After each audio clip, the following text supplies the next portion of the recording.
Welcome back to the Metabolic Revolution podcast. I'm Dr. Steve Presciutti, and today we are going directly at one of the most broken, most misunderstood areas in all of modern medicine. We are talking about thyroid function, and specifically why millions of people in this country are taking the second most prescribed drug in the entire United States, levothyroxine, also known as Synthroid, and still feel absolutely terrible. Their doctors run the lab work, look at the TSH, and say the words that make my blood boil. Your labs look perfect. Everything is normal. And the patient goes home exhausted, still losing their hair, still gaining weight, still freezing cold, still depressed, wondering if they are crazy. They are not crazy. They are misdiagnosed. And today I am going to explain exactly why, mechanistically, what is actually happening, and what to do about it. Before we get into this, let me remind you that this podcast is educational content only. Nothing I say here is medical advice. Always work with a qualified healthcare provider before making changes to your health routine. Let me tell you about a client named Rachel. Rachel was 44 years old, a middle school art teacher from the Berks County area. She had been on Synthroid for 6 years. Her TSH was checked every year at her annual physical and was always reported as normal.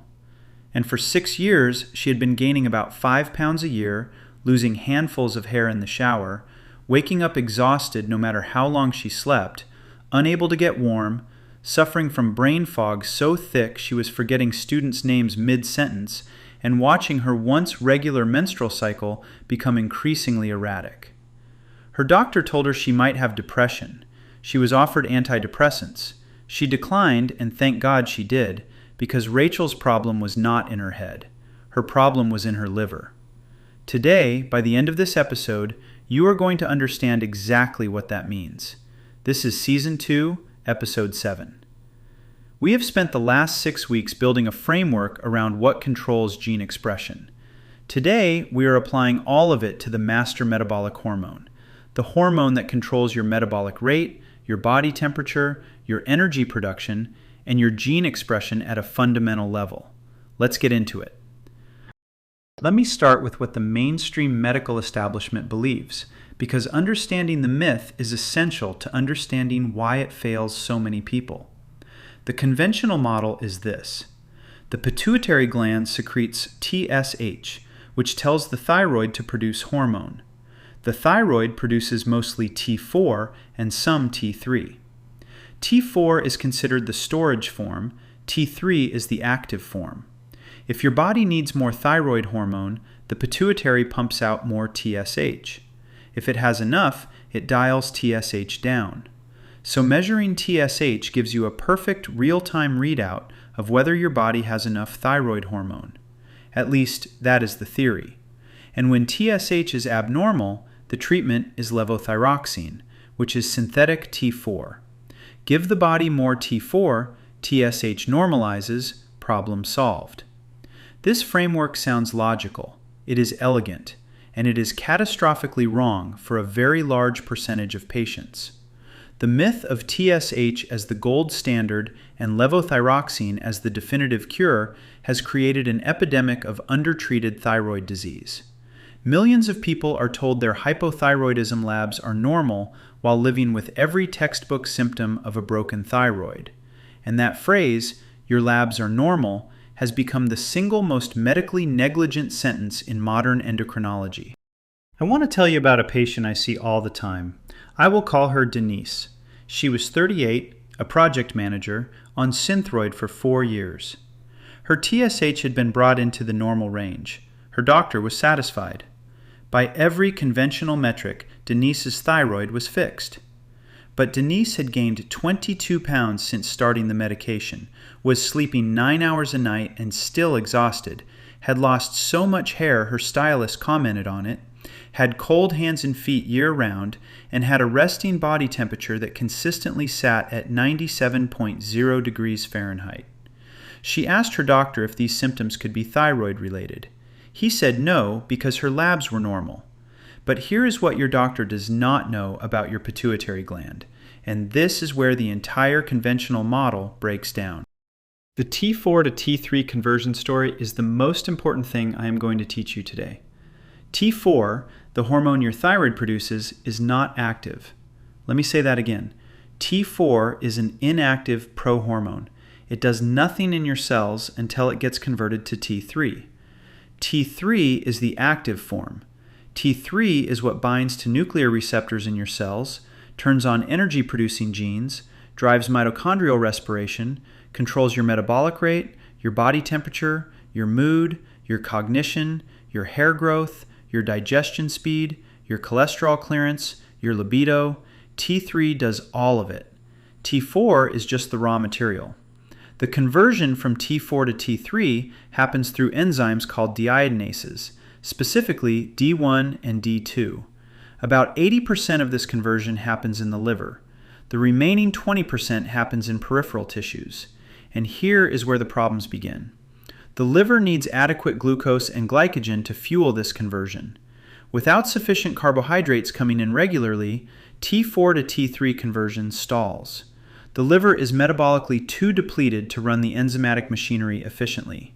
This is why everyone who goes low carb or keto eventually notices their body temperature dropping, their energy crashing, and their thyroid symptoms returning or worsening. They are starving the very organ responsible for making the active thyroid hormone their body runs on. And it gets worse. When energy is low, when you are restricting calories, when you are stressed, when you are fasting, the body does not just reduce T3 production, it actively produces something far more damaging. It produces reverse T3. Reverse T3 is a mirror image isomer of active T3. It is structurally almost identical, but it is completely inactive. And here is the critical part. It occupies the same receptors that active T3 would bind to. Think of it as a key that fits in the lock but cannot turn it. Reverse T3 is the metabolic brake pedal. When your body is under stress or energy deficit, the D3 enzyme activates and begins shunting T4 production away from active T3 and toward reverse T3. The more stressed you are, the more T4 goes into the reverse T3 trap, and the more your thyroid receptors get blocked. Your blood work might show adequate total T4. Your TSH might look normal, but your cells are starving for active T3 while being flooded with an inactive decoy that is blocking every receptor available. This is what Rachel had. This is what Denise had. This is what millions of people on levothyroxine have, and it is completely invisible to the standard TSH test. Ray Peat, whose work has been foundational to everything we teach at BioSpark Health, wrote that energy and structure are interdependent at every level. Thyroid drives oxidative phosphorylation. It produces the protective carbon dioxide that keeps your cells in an oxidative energetic state. When T3 is low, when the conversion is blocked, when reverse T3 is flooding receptors, every cell in your body shifts from efficient energy production toward a sluggish, hypoxic, reductive state. Haidu, the researcher whose work in applied bioenergetics has brought Peat's insights into clinical translation, put it directly. The metabolic rate is one of the fundamental protective mechanisms higher organisms have evolved to deal with virtually any stressor. When your metabolic rate drops, when T4 to T3 conversion is failing, you do not just feel tired. Your immune system becomes less effective. Your inflammatory response becomes dysregulated. Your cells cannot repair DNA efficiently. Low T3 symptoms are not just inconveniences. They are your body telling you that every cell is operating in emergency mode. There is another layer to this story that the mainstream model never addresses, and this one is perhaps even more fundamental. Getting T4 into cells in the first place requires a TP. The actual uptake of T4 from the bloodstream into cells is an energy-dependent process. It requires the cell to spend a TP to open the transporters. If your mitochondria are depleted, if your cells cannot generate sufficient ATP, they literally cannot absorb T4 from the blood. The T4 is circulating, the blood levels look fine, but the cells cannot take it up. This is called cellular hypothyroidism, and it is completely missed by blood tests. Your serum T4 looks normal. Your serum T3 might even look normal. But inside your cells, the thyroid hormone is not getting in. This is why body temperature thyroid assessment is so much more clinically revealing than blood tests alone. Your body temperature is a direct readout of your cellular metabolic rate, driven by T3 action inside the cell itself. Broda Barnes, the physician who spent decades researching thyroid function, used waking basal body temperature as his primary diagnostic tool, and found that the majority of his symptomatic patients had temperatures well below 98.0 degrees, regardless of their blood tests.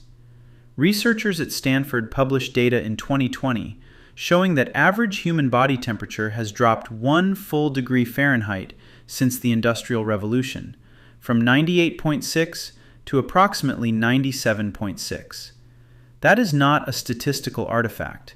That is a population-wide collapse of metabolic rate, evidence of a society-wide crisis in T4 to T3 conversion, and we are treating it with TSH tests and synthetic T4 pills. Now let me add the factor amplifying all of this in the modern diet, because it is hiding in plain sight on every grocery store shelf. Polyunsaturated fatty acids, PUFAs, block thyroid function at every single level of the system. They block thyroid enzyme release from the gland itself. They block thyroid binding globulin, the transport protein that carries T4 through the blood, because unsaturated long-chain fatty acids are potent inhibitors of T4 binding to TBG, while saturated fatty acids have little or no effect on binding. They directly block the deiodinase enzymes responsible for T4 to T3 conversion, and they block T3 from binding to its nuclear receptors inside the cell, specifically TR-alpha and TR-beta, the receptors responsible for activating thyroid-responsive genes. One class of fats, every step of the pathway, blocked. Peat wrote, "Saturated fats terminate the stress reactions. Polyunsaturated fatty acids amplify them."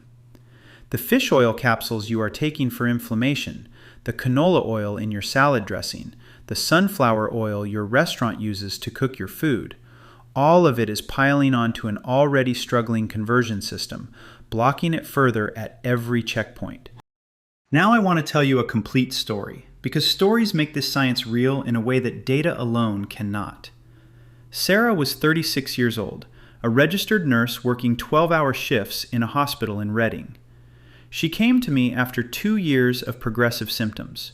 Her body temperature when she first woke up was 96.9 degrees Fahrenheit. She was experiencing what she described as crushing fatigue, not tiredness, but a bone-deep exhaustion that did not respond to sleep. Her hands and feet were chronically cold. She had lost significant hair, enough that she was taking biotin supplements and considering minoxidil. Her brain fog was affecting her clinical performance, which was scaring her because she was responsible for patient care. She had gained 16 pounds over 18 months, despite eating approximately 1,300 calories per day of lean proteins and vegetables. Her menstrual cycle had become irregular, ranging from 23 to 47 days. TSH, 2.1, technically normal. T4, normal. Her doctor had told her multiple times that her thyroid was fine. What Sarah was doing, believing she was taking care of herself, was systematically destroying her T4 to T3 conversion from every angle at once. She was eating 1,300 calories a day, which meant her liver was in a state of chronic glycogen depletion, the very organ responsible for 80% of her T4 to T3 conversion was running on empty. She was doing 45-minute treadmill sessions 5 days per week, spiking cortisol repeatedly, which was shunting her already limited T4 production directly into reverse T3. She was taking fish oil capsules twice a day because her hospital's wellness program recommended them, blocking her conversion enzymes and receptor binding at every level. She was skipping breakfast because she was not hungry in the morning, which meant her overnight cortisol surge was going unchecked until 11 a.m. or noon. And she was eating raw kale and broccoli daily because she had been told cruciferous vegetables were superfoods. This is the textbook pattern I see when someone has hypothyroidism with labs that look normal, doing everything their wellness culture told them to do, and every single thing they were doing was making the underlying conversion failure worse. We changed everything. We stopped the fish oil immediately. We stopped the chronic cardio and replaced it with 30 to 40-minute walks. We brought her calories up to 2,400, then 2,600, emphasizing ripe fruit, orange juice, honey, well-cooked root vegetables, dairy, and saturated fats from butter and coconut oil. We established a mandatory breakfast within 30 minutes of waking, 2 to 3 eggs cooked in butter, fresh squeezed orange juice, a piece of ripe fruit. We introduced the daily raw carrot salad, 1 medium carrot shredded lengthwise, 1 teaspoon of coconut oil, 1 teaspoon of apple cider vinegar, a pinch of salt, eaten between meals to bind and eliminate endotoxin and excess estrogen burdening her liver. We had her track her temperature 3 times daily. In weeks 1 and 2, her weight went up 3 pounds, liver glycogen refilling and cellular rehydration, not fat, and her energy stabilized. She stopped crashing at 2 p.m. By weeks 3 and 4, her morning temperature had climbed from 96.9 to 97.3. Her hands were warmer. Her sleep deepened. In weeks 5 and 6, the shift was dramatic. She lost 4 pounds of inflammatory water, her afternoon temperature hit 98.2, and she told me she felt alert at work for the first time in 2 years. By month 3, her morning temperature was consistently 97.8 to 98.0. She had lost 11 pounds total. Her cycle normalized to 28 days. Her brain fog was gone. When we ran a full panel including free T3, free T4, and reverse T3, her reverse T3 had dropped dramatically and her free T3 had climbed. Her TSH was still 2.1. Her doctor said her thyroid was still fine. But Sarah knew the truth because she was living in her body and her body was working again. Let me now go deeper into the mechanisms that compound this problem, because understanding the why makes the protocol make sense. In Season 2, Episode 6, we spent an entire episode on cortisol and its epigenetic effects, and everything we covered there applies directly to thyroid function. Cortisol blocks T4 to T3 conversion and shunts production toward reverse T3. Studies have shown that fasting drops active T3 levels by 30 to 50% within just days, not weeks, days. Caloric restriction causes sustained T3 reduction entirely independent of how much body fat you have. You can be significantly overweight and simultaneously have crashed T3 because you are not eating enough. This is the paradox that breaks the conventional model. You can be fat and metabolically starved at the same time, and the starvation is making you fatter by destroying the one hormone that controls your metabolic rate. In Season 2, Episode 2, we talked about food as epigenetic code, and how specific nutrients are required for proper gene expression. That episode is directly relevant here because carbohydrates are not optional for thyroid function. They are the fuel that powers T4 to T3 conversion in the liver. Without adequate carbohydrate intake, without the liver glycogen that comes from eating enough easily digestible carbs, conversion fails regardless of what medications or supplements you are on. This is why every low-carb and ketogenic diet eventually suppresses thyroid function in most people who do it long-term. The diet is cutting off the fuel supply to the conversion machinery. Now, here is the pituitary paradox, and this is where the TSH story completely collapses. The pituitary gland has disproportionately high levels of D2 deiodinase, the very enzyme responsible for T4 to T3 conversion. It is exceptionally efficient at converting T4 to T3 locally within its own tissue. This means the pituitary can maintain its own local T3 levels and therefore suppress TSH to normal, while the rest of your body's tissues are severely hypothyroid. The pituitary is essentially self-sufficient. It does not need the liver's conversion to be working. so TSH looks normal. But your muscles, your brain cortex, your digestive system, your hair follicles, every tissue that depends on the liver for its T3 supply is starving. And on top of this, stress hormones, cortisol and adrenaline, actively suppress TSH secretion. A stressed, metabolically depleted person will often present with falsely normal or even suppressed TSH, not because their thyroid is working, but because their stress hormones are masking the signal. Their body is hypothyroid by every functional measure, and yet their TSH says they are fine. This brings me to something I will address fully in the Q&A section. The work of W.D. Denkla and why the conventional approach of giving more and more T4 to a broken system does not just fail, but often makes things worse. When you give levothyroxine to someone whose liver is already sluggish, and remember, low T3 slows liver function, creating a vicious cycle, you are overwhelming a broken system. The liver cannot convert that extra T4 efficiently, so it gets shunted into reverse T3. More T4 input, more metabolic braking. The more levothyroxine you give a person who is not converting properly, the more reverse T3 you create, and the worse the cellular hypothyroidism becomes. The drug is not addressing the conversion problem. It is flooding the drain. Now let me give you the complete protocol, because information without action is just entertainment. I want to start with what to stop, because removal of the wrong inputs is as important as adding the right ones. Throw out your fish oil. I do not care how many studies your cardiologist cited. I do not care how expensive the brand was. Every capsule is flooding your system with unstable polyunsaturated fats that block your thyroid at every single checkpoint in the pathway we just covered. The seed oils go with it. Canola, sunflower, soybean, safflower, corn, cottonseed. Every bottle in your kitchen needs to go. Every salad dressing made with them. Every restaurant that uses them. Every packaged food that lists them in the ingredients. This is non-negotiable. If you have been restricting calories because you want to lose weight, stop immediately. Eating below your metabolic needs is one of the fastest ways to crash T4 to T3 conversion. We covered this in Season 2, Episode 6. Cortisol from undereating directly shunts T4 into reverse T3. If you are doing chronic cardio or high-intensity interval training, particularly fasted, stop that too.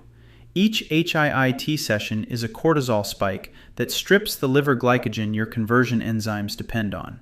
Raw cruciferous vegetables in large quantities and high soy intake block iodine uptake by the thyroid gland, and whole grains, most legumes, and large quantities of raw vegetables generate bacterial endotoxin when they ferment in the gut. That endotoxin hits the liver directly and suppresses thyroid hormone production and conversion.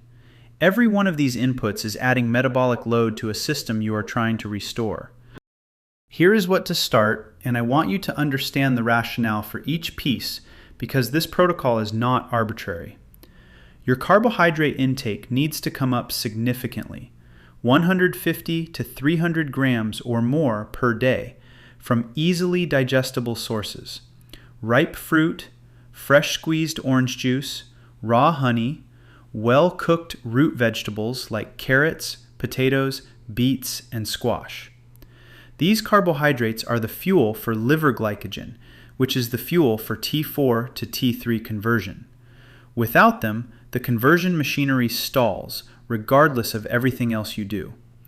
Eat every 3 to 4 hours and never skip breakfast. A robust meal with carbohydrates and protein within 30 to 60 minutes of waking stops the overnight cortisol surge that peaks every morning between 6 and 8 a.m. If you wait until noon to eat your first meal, you are letting that cortisol run unchecked for hours, shunting T4 into reverse T3 all morning long. 2 to 3 eggs cooked in butter, a glass of orange juice, a piece of ripe fruit. That breakfast is doing more for your body temperature, thyroid function, than any supplement protocol could. Replace your cooking fats with saturated fats, coconut oil, butter, ghee, beef tallow. Aim for 20 to 30% of daily calories from these fats. Saturated fats do not inhibit T4 binding to its transport protein. They do not block conversion enzymes. They do not block receptor binding. They are metabolically neutral to the thyroid system in a way that polyunsaturated fats fundamentally are not. The daily raw carrot salad is one of the most elegant and underrated tools in metabolic medicine. 1 medium carrot shredded lengthwise, 1 teaspoon of coconut oil, 1 teaspoon of apple cider vinegar, a pinch of salt, eaten between meals. The unique fiber in raw carrots physically binds to endotoxin and excess estrogen in the gut and carries them out before they are reabsorbed. Both endotoxin and excess estrogen suppress thyroid hormone production and T4 to T3 conversion. The carrot salad frees the liver from those burdens so it can focus on what we actually need it to do. Balance your protein with 10 to 20 grams of gelatin or collagen per meat serving, or a daily cup of bone broth to support the glycine-methionine ratio that directly supports liver function. And use liberal salt. 3 to 6 grams of sodium daily lowers adrenaline and serotonin, both of which suppress thyroid function. If you want the complete structured protocol with meal plans and supplement guidance, the Energy Reset Essentials program at biosparkhealth.com is $39. For ongoing monthly support and coaching calls, the Bioenergetic Reset program is $133 per month. Both are there when you are ready. Now track your results, because protocols without measurement are just guesswork. The most important tool you have is your thermometer, and this is something you can start tomorrow morning at zero cost. Take your temperature under your tongue before you get out of bed, before you move, before you drink water, before you do anything. Your target waking temperature is above 97.8 degrees Fahrenheit. Below 97.3, your metabolism is struggling. Below 97.0, you are in severe metabolic suppression, regardless of what your TSH says. Take your temperature again about 1 hour after you eat breakfast. It should rise to between 98.2 and 98.6 degrees. If your temperature actually drops after eating, that tells you your waking warmth was stress hormone driven rather than genuine metabolic heat, a critical distinction. Stress hormones hold your temperature up through vasoconstriction, and when you eat and take the pressure off the stress system, the underlying metabolic weakness reveals itself as a temperature drop. Your mid-afternoon reading around 2 to 3 p.m. is your daily peak, ideally 98.6 to 99.0 degrees. Also, track your resting pulse. A healthy metabolic rate produces a resting pulse of 75 to 85 beats per minute. Chronic low T3 symptoms often include a resting pulse below 60, not as a sign of fitness, but as a sign of metabolic suppression. As for the timeline, because I want to be honest about what to expect, in weeks 1 and 2, your scale may jump 3 to 8 pounds as liver glycogen refills and tissues rehydrate. This is not fat gain, it is recovery. In weeks 3 and 4, T4 to T3 conversion comes back online, sleep deepens, mood stabilizes. Weeks 5 and 6 is what I call the magic turning point. Inflammation drops, you lose 3 to 5 pounds of inflammatory water, afternoon crashes disappear, hands and feet become consistently warm, waking temperature normalizes. By months 3 to 6, true sustainable fat loss begins, menstrual cycles regulate, hair starts growing back, libido returns. Full recovery for severe cases may take 6 to 12 months, but you will feel the turning point long before the process is complete. Now let me answer the questions I get most often about this topic. People ask me constantly whether you can have a normal TSH and still be hypothyroid. The answer is an emphatic yes. The pituitary has disproportionately high D2 deiodinase activity, meaning it converts its own T4 to T3 locally and maintains normal TSH while the rest of your body's tissues are severely starved for active T3. On top of that, stress hormones actively suppress TSH secretion, so a stressed, metabolically depleted person may actually present with a low normal or suppressed TSH because their cortisol is masking the signal. The TSH test cannot distinguish between everything is fine and the pituitary is happy, but the rest of the body is starving. Body temperature thyroid tracking tells you what blood tests cannot. The next question I hear is how you know if your body is not converting T4 to T3. The best indicators are body temperature, pulse rate, and the full cluster of low T3 symptoms we have covered: cold hands and feet, waking temperature below 97.8, persistent thyroid fatigue that does not respond to sleep, hair loss at the outer third of the eyebrows, constipation, weight gain despite moderate intake, depression without obvious cause. This is exactly what hypothyroidism with labs that are normal looks like: a constellation of unmistakable clinical signs in a person whose TSH sits comfortably in range because the pituitary is doing its own local conversion just fine. If you have access to a comprehensive thyroid panel, including free T3, free T4, and reverse T3, a free T3 to reverse T3 ratio below 20 often indicates reverse T3 dominance and conversion failure. What causes poor T4 to T3 conversion? Inadequate liver glycogen from carbohydrate restriction, caloric restriction driving cortisol and reverse T3, chronic psychological or metabolic stress, polyunsaturated fat consumption blocking conversion enzymes and receptors, overexercise, especially chronic cardio and HIIT, poor sleep as we covered in Season 2, Episode 5, gut endotoxin from fermentable foods burdening the liver, and elevated estrogen relative to progesterone suppressing thyroid function at multiple points. Usually, it is not one of these in isolation. It is most of them operating simultaneously, which is why the person cannot figure out why they feel terrible despite doing everything right. Now, I promised you something genuinely shocking, and here it is. It involves a researcher named W.D. Denkla and work he performed in the 1970s that almost completely overturned what we thought we knew about the pituitary gland. We have always called the pituitary the master gland, the conductor of the hormonal orchestra.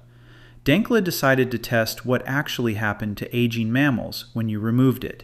The prediction from mainstream endocrinology was obvious. Without the master gland, animals would deteriorate and die. What Denkla found was the opposite. When he removed the pituitary glands from aging animals and replaced only the hormones they were known to need, including thyroid hormone, those animals lived significantly longer than animals with intact pituitaries. They maintained youthful metabolic rates. Their tissues aged more slowly. Denkla concluded that the pituitary was secreting something he called DECO, decreasing consumption of oxygen. He called it the death hormone. DECO directly blocks thyroid hormone action at the cellular level. It does not reduce circulating thyroid hormone. It prevents cells from using the thyroid hormone they already have. Even with plenty of active T3 in the blood, DECO prevents the cells from responding to it. Denkla identified that DECO resides in the prolactin and growth hormone fractions of pituitary secretion. Think about what that means for the current anti-aging industry. Growth hormone, HGH, is being prescribed as a fountain of youth by longevity clinics around the country. People are paying thousands of dollars for injections of the very hormone fraction that contains the substance Denkla identified as the agent of metabolic shutdown. The thing being sold as a path to eternal youth may be accelerating the exact process it claims to reverse. Denkla's work also confirms what we have been saying about TSH. It is not just an imperfect marker.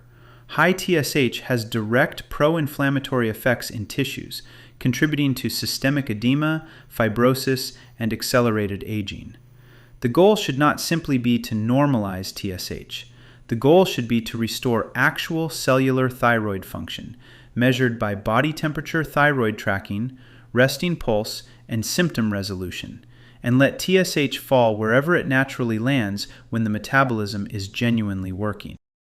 Let me bring all of this to a close with the core insight I want you to carry out of today. Your thyroid is probably not broken. Your conversion is.